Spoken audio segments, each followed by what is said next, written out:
আমি প্ৰত্যেকেই বিচাৰোঁ যে আমাৰ গাঁওখন, আমাৰ জিলাখন, আমাৰ ৰাজ্যখন অথবা দেশখন পৰিষ্কাৰ পৰিচ্ছন্ন হৈ থাকক। কিন্তু আমি ব্যক্তিগতভাৱে তেনেকুৱা কোনো কাৰ্যপন্থা গ্ৰহণ নকৰোঁ। কিন্তু শ্বিলঙৰ এই অখ্যাত গাঁও এখন মাউলাং, যিখন গাঁৱে ইতিমধ্যে সকলোতে চৰ্চা লাভ কৰিছে একমাত্ৰ পৰিষ্কাৰ পৰিচ্ছন্নতাৰ বাবে, যিখনে ইতিমধ্যে এছিয়াৰ পৰিষ্কাৰ পৰিচ্ছন্ন গাঁও হিচাপে পৰিগণিত হৈছে। তাৰ পাছত ভাৰতবৰ্ষৰ সকলোতকৈ পৰিষ্কাৰ গাঁও হিচাপে ঘোষণা কৰিছে। মই প্ৰণৱ সিংহ আৰু কেমেৰা পাৰ্চন কাজু বৰাৰ সৈতে আপোনালোকে এই গাঁওখনৰ কিছু দৃশ্যাংশ আপোনালোকক দেখুৱাব খুজিছোঁ। আহক সকলোৱে আমি এই দৃশ্যাংশ উপভোগ কৰোঁ।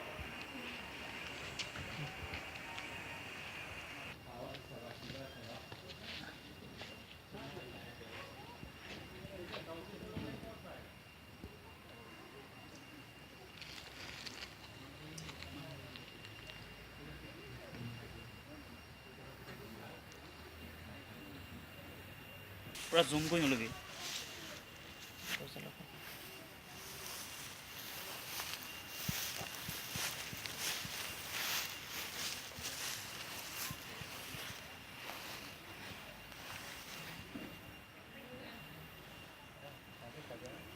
आपसे कुछ बातें करना चाहता हूँ, आपसे कुछ पूछना चाहता हूँ।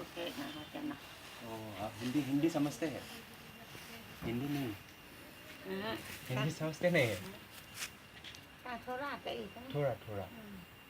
आप यहाँ का लोकल है? कितने साल हो गए यहाँ रहते हो आपको? उम्र कितना है?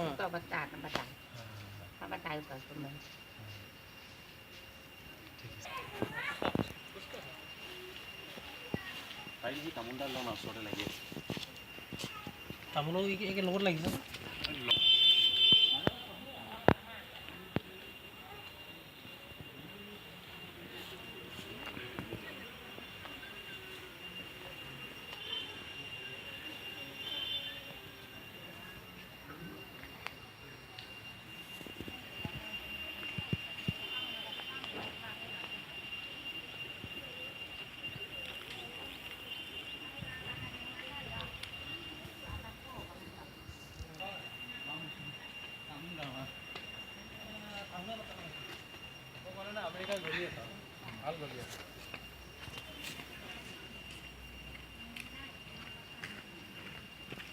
আমেৰিকা এটা ভাল গলি